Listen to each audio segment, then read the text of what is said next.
एक बार की बात है, गौतम बुद्ध से उसके किसी शिष्य ने पूछा कि कर्म क्या होता है। ये सुनकर गौतम बुद्ध मुस्कुराए और उन्होंने जवाब देते हुए कहा, कर्म को समझने के लिए मैं तुम्हें एक कहानी सुनाता हूँ। इस कहानी को सुनने के बाद तुम सभी ये समझ जाओगे कि कर्म क्या होता है। गौतम बुद्ध ने कहानी सुनानी शुरू की कि एक राज्य में एक राजा राज करता था। एक बार वह अपने मंत्री के साथ देश का भ्रमण करने के लिए निकला। भ्रमण करते समय राजा और मंत्री एक बाजार में पहुंच गए। उस बाजार में राजा का ध्यान एक दुकानदार की तरफ गया। उस दुकानदार को देखते ही राजा के मन में न जाने कि क्यों ये विचार आया कि मैं इस दुकानदार को कल फांसी की सजा दे दूंगा। ये बात राजा ने अपनी मंत्री को बताई। मंत्री कुछ बोले कि उससे पहले ही राजा उस दुकानदार के दुकान के सामने से आगे निकल चुके थे और दूसरी बातें करने लगे। मंत्री बहुत ही चिंतित हो गया। वे ये बात समझ नहीं पा रहा था कि आखिर दुकानदार की गलती क्या है। दुकानदार से बिना कुछ बात किए, बिना कुछ सोचे समझे महाराज ऐसा फैसला क्यों ले सकते हैं। राजा और मंत्री भ्रमण करने के बाद राजमहल में चले गए, लेकिन मंत्री को रात भर नींद नहीं आई। सुबह जागने के बाद मंत्री एक साधारण सा प्रजा का रूप धरकर उस दुकानदार के पास पहुंच गया। उस दुकानदार से पूछा, तुम बेचते क्या हो? दुकानदार ने जवाब दिया, मैं चंदन की लकड़ियां बेचता हूँ। फिर मंत्री ने आसपास के लोगों से बातचीत करना शुरू किया, दुकानदार के बारे में जानना शुरू किया। सबने जवाब दिया कि दुकानदार किसी से बोलता नहीं है, दुखी रहता है। मंत्री को बात समझ में नहीं आई। वह फिर वापस दुकानदार के पास गया और उस दुकानदार से पूछा, तुम दुखी क्यों रहते हो? दुकानदार ने बताया, मैं दुखी इसलिए रहता हूँ क्योंकि मेरे दुकान में लोग आते हैं, चंदन की लकड़ियाँ सूंघते हैं और बोलते हैं कि बहुत ही अच्छी है, बहुत ही सुंदर महक है, लेकिन कोई खरीदता नहीं है, इसलिए मैं दुखी रहता हूँ। मंत्री को भी दुकानदार की ये बात सुनकर बहुत दुख हुआ। उसने सोचा, आखिर कोई भी दुकानदार दुखी क्यों न हो अगर उसके दुकान का कोई भी सामान खरीदा न जाए, जबकि सामान में कोई कमी नहीं है।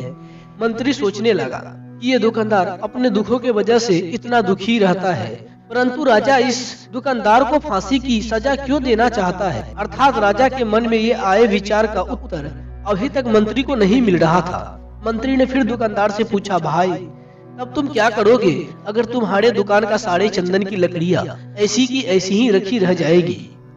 तो दुकानदार ने गुस्से के भाव में बोला, हाँ मैं जानता हूँ कि मेरी चंदन की लकड़ियाँ ऐसे ही रखी रह जाएगी, इन्हें कोई नहीं खरीदेगा। इसीलिए तो मैं सोचता हूँ कि हमारे देश का राजा जल्दी से जल्दी मर जाए। अगर वह जल्दी से मर जाते हैं तो उस राज दरबार में मैं उस राजा के दाह संस्कार के लिए अपनी चंदन की लकड़ियाँ दे देता, जिससे मुझे कुछ पैसे भी मिल जाते और इस बाजार के अलावा बाकी के लोगों को भी मेरे चंदन की लकड़ी के बारे में पता चल जाता। तब फिर शायद कुछ न कुछ लोग मेरे दुकान से चंदन की लकड़ियाँ खरीद कर ले जाते। मंत्री को दुकानदार की ये बातें सुनकर सब कुछ समझ में आ गया, लेकिन मंत्री बहुत चतुर था और समझदार भी था। उसके मन में एक विचार आया। मंत्री ने दुकानदार से चंदन की कुछ लकड़ियाँ खरीद ली। उस खरीदारी से दुकानदार को कुछ पैसा भी मिल गया। वे थोड़ा सा खुश भी हो गया। मंत्री चंदन की लकड़ी को लेकर वापस राज दरबार चला गया। राज दरबार पहुंच के मंत्री ने उन चंदन की लकड़ियों को राजा के सामने रख दिया और बोला, हे राजन, ये चंदन की लकड़ियाँ उसी दुकानदार ने आपको भेंट किया है जिस दुकानदार को आप कल फांसी देने के बारे में सोच रहे थे। राजा ने उस चंदन की लकड़ी को सूंघा। उन्हें उस चंदन की लकड़ी की सुगंध बहुत ज्यादा पसंद आई। उन्होंने कहा, यह चंदन की लकड़ियाँ बहुत ही ज्यादा खुशबूदार है।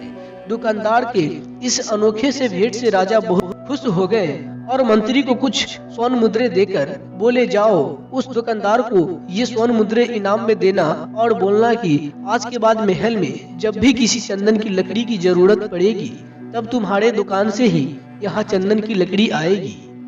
यह बात सुनकर मंत्री मुस्कुराने लगे तथा सोचने लगे कि अब तो राजा के मन में उस दुकानदार के फांसी देने के विचार आ ही नहीं सकता, क्योंकि अब तो हमेशा राज दरबार के लिए चंदन की लकड़ी की जिम्मेदारी उस दुकानदार को मिल गई है। मंत्री स्वर्ण मुद्रों को लेकर उस दुकानदार की तरफ चल पड़ा। इधर राजा विचार में पड़ गए कि वे दुकानदार तो बहुत ही अच्छा इंसान है, जिस वक्त मैं इसके बारे में यह सोच रहा था कि इसको कल फांसी दे दूं, तब शायद उसके मन में उस समय यह विचार चल रहा था कि राजन पहली बार मेरे दुकान के सामने आए हैं, क्यों न मैं उनको अपनी सुंदर और खुशबूदार लकड़ियां भेंट करूं। और उसने मुझे भेंट भी किया। वे वजह ही मैं उसको फांसी देने के बारे में सोच रहा था। इधर मंत्री दुकानदार के पास पहुंच गया। मंत्री ने राजा के द्वारा दी गई स्वर्ण मुद्रों को दुकानदार को देते हुए कहा कि जिन चंदन की लकड़ियां ले गया था, उन चंदन की लकड़ियों को राजा ने बहुत पसंद किया और इनाम के तौर पे तुम्हारे लिए ये स्वर्ण मुद्रे भेजा है। यह सुनकर दुकानदार बहुत खुश हुआ। साथ ही साथ मंत्री ने उस दुकानदार को यह भी बताया कि अब आज के बाद राज दरबार में जब भी कभी चंदन की लकड़ी की जरूरत पड़ेगी तो सारी चंदन की लकड़ियां तुम्हारी दुकान से ले जाएगी। दुकानदार मंत्री के बात सुनकर बहुत ही ज्यादा खुश हो गया। मंत्री ने दुकानदार से पूछा, क्यों भाई, तुम तो राजा के बारे में इतना बुरा भला सोचते थे, लेकिन देखो राजा तुम्हारी कितनी चिंता करते हैं। राजा कितने अच्छे हैं। राजा अपनी प्रजा के बारे में कभी भी गलत नहीं सोचते हैं। दुकानदार मंत्री की बात से सहमत हो गया और बहुत ही दुखी होकर राजा के प्रति बुरे विचार पर पश्चातावा करने लगा। दुकानदार मंत्री से बोला, मैं कितना गलत सोचता था राजा के बारे में। राजा तो बड़े ही अच्छे हैं, बड़े ही भले हैं। भगवान करे कि राजा की बहुत ही लंबी आयु हो। यह बात सुनकर मंत्री बहुत ज्यादा खुश हो गया। फिर मंत्री वहां से वापस राज दरबार को चला गया और यहीं पे गौतम बुद्ध ने अपनी कहानी को समाप्त करते हुए अपने शिष्य से पूछा कि अब तुम ही लोग बताओ कि कर्म क्या होता है। किसी ने कहा कर्म बोले हुए शब्द होते हैं, एक ने कहा कर्म वाणी है, तो किसी ने कहा कर्म सोच है, तो किसी ने कहा कर्म भावना है। ऐसा ही सब ने अपना अपना जवाब दिया।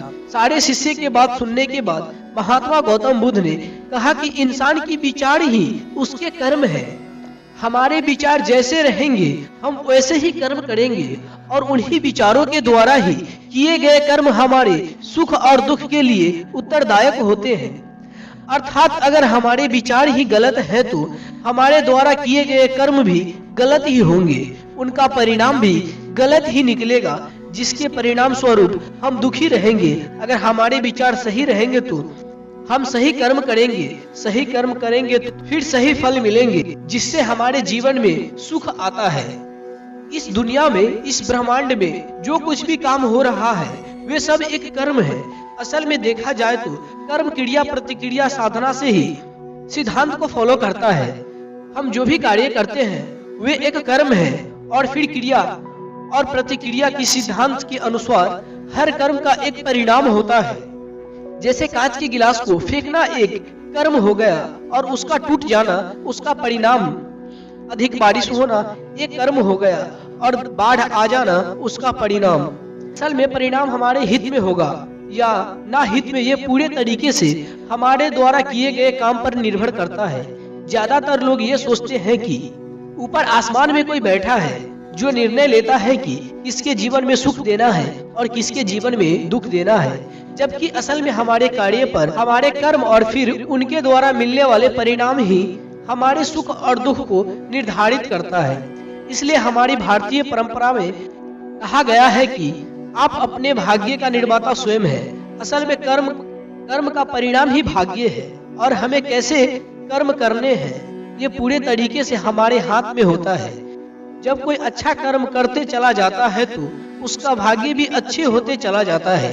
जैसे अगर दो बच्चे हैं और उसमें से एक बच्चा बचपन से ही नए चीजों को सीखने पर ज्यादा प्रयास करता है और वे हमेशा जो भी करता है उसमें अपना सर्वश्रेष्ठ देने का कोशिश करता है, और जो दूसरा बच्चा है वे न तो कोई नए चीजों के बारे में सीखने का न जानने का प्रयास करता है और न ही किसी काम को पूरा करने का प्रयास करता है। तो समय बीतने के साथ वे पहला बच्चा अपने जीवन में काफी सफल इंसान बन जाता है, जबकि दूसरा बच्चा सालों बाद भी अपने जीवन में संघर्ष ही करता रहता है। अब यहाँ पहले वाला बच्चा को देखकर दूसरे वाला बच्चा आसानी से कह देगा कि उसकी किस्मत अच्छी थी, लेकिन असल में ऐसा नहीं है।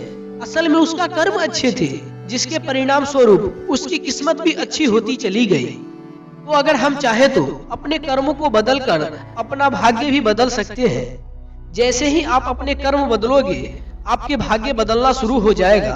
और ये दोनों ही परिस्थिति से ही अच्छे के लिए भी और बुरे के लिए भी। लेकिन असल में कोई इंसान कैसे कर्म करता है, ये मुख्य रूप से उसके माता पिता, परिवार, समाज, आसपास के माहौल पे निर्भर करता है। ज्यादातर केसेस में एक डॉक्टर का बेटा एक डॉक्टर बनता है, एक इंजीनियर का बेटा एक इंजीनियर ही बनता है, एक एक्टर का बेटा एक एक्टर बनना चाहता है। हम हमारे अंदर मौजूद सूचना और ज्ञान के आधार पर ही कोई कार्य करते हैं और फिर उसी के अनुसार परिणाम भी मिलता है। असल में अपने कामों का 99% अनकॉन्शियस तरीके से करते हैं, क्योंकि हमारा शरीर और मन प्राप्त सूचनाओं को याद रखता है और फिर उन्हें दोहराता रहता है। क्योंकि जब हम पहली बार वीडियो बना रहे थे तो हम पूरे ध्यान से उस चीज को समझ रहे थे, कौन कैसे और कहां लगेगा। पर अब हम किसी से बात करते हुए भी अपने वीडियो को अच्छे से एडिट कर लेते हैं। इसलिए हमें लगता है कि हमें कोई चला रहा है, अदृश्य शक्ति, जब असल में हमारे कर्म ही अब हमारी आदत बन चुकी है। जब हमारा कर्म हमारे हिसाब से होगा तो उसका परिणाम भी उसी अनुसार होगा। तो दोस्तों, आपको इस गौतम बुद्ध की कहानी से क्या सीख मिला, हमें कमेंट में जरूर बताएं और नए हो तो चैनल को सब्सक्राइब कर लें। धन्यवाद।